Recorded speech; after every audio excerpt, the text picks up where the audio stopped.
뒤로 이제 수갑을 채우는 겁니다.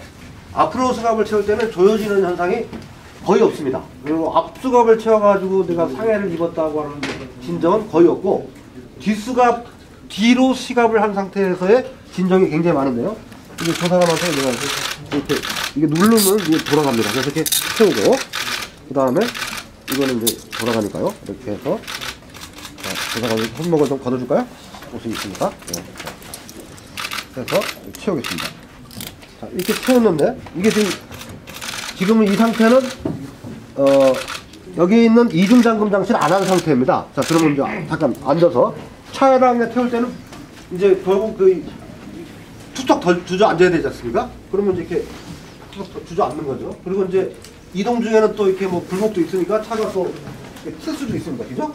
몸도 만약에 의자가 반듯한 형태라면 이게 앉으면서 제 허리하고 의자의 사이에 수갑이 조이면서 들은 그 느낌이 굉장히 많이 납니다. 이 사람은 이제 아까 얘기한 겁니다. 그겁니다. 이게죠. 채울 때 팍 내리쳐가지고 우선은 이 손목 슬개전죠. 이가관이 째려버렸습니다. 이 보고서 양식에다가 그거를 필수적으로 해서 스스로들 만약에 불가피하게 뒷수갑을 채웠다. 그러면 그 뒷수갑을 채운 사유를 명시하고. 그리고 앞수갑 사용을 이제 금고안에 나와 있는데, 사실 앞수갑과 뒷수갑에 대한 그 인권적인 측면에서 제가 저희 부서에서 어떤 인권적인 차이가 있는지 사실 잘 모르겠다 이런 조금 느낌도 있었습니다.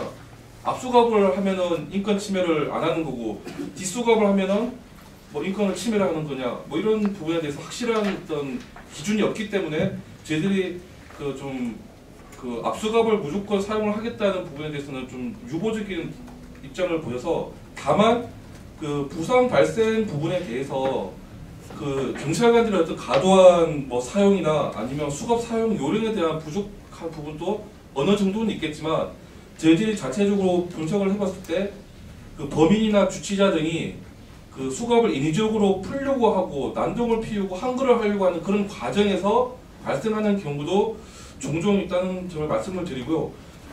이 안쪽에 보면은 이 손날이 있는데도 안쪽에도 실리콘이 이렇게 내장 처리가 되어 있고, 이 안쪽에도 이렇게 되어 있습니다. 그래서 이런 경우 지금 이 조사관 손목을 한번 보십시오. 자국이 좀 이렇게, 아까 수갑은 조금만 채워도 내가 좀 느슨하게 채웠거든요. 그런데도 이제 수갑이 납니다. 자, 이거 실리콘 수갑은 아까보다는 통증이 좀 덜할 것 같은 느낌이 드는데 어떤가요? 감촉이? 어떤가요?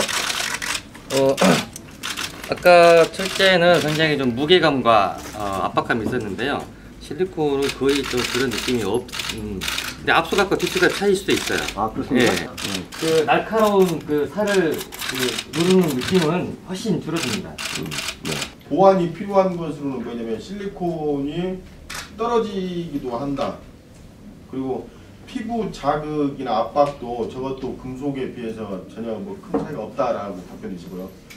그리고 그 실리콘 분리 시에 그 유격이 발생해서 그 도주 우려도 있다. 그리고 또 신속하게 채우는데 좀 불편하다. 그냥 일반적으로 수갑을 채웠을 때는 안쪽으로 계속 이렇게 파고 들어갑니다.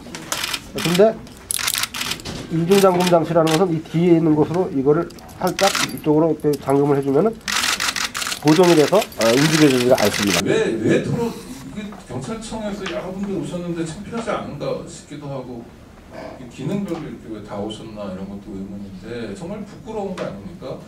자, 누군가가 아프다고 합니다. 그리고 우리 형사사법의 목적에 부합하지 않아요. 언제 우리가 신체형이 있습니까? 뭐 신체에 그런 고통을 주고, 심지어 피해자들의 진술에 따르면 뭐 손목이 조이고 멍이 들고 뭐 이런 정도가 아니라 3개월 후에도 팔목저림 현상이 나타난다든지 살이 패이고 뼈가 드러난다 이런 진술이 있습니다. 이거 굉장히 부끄러운 진술 아닙니까?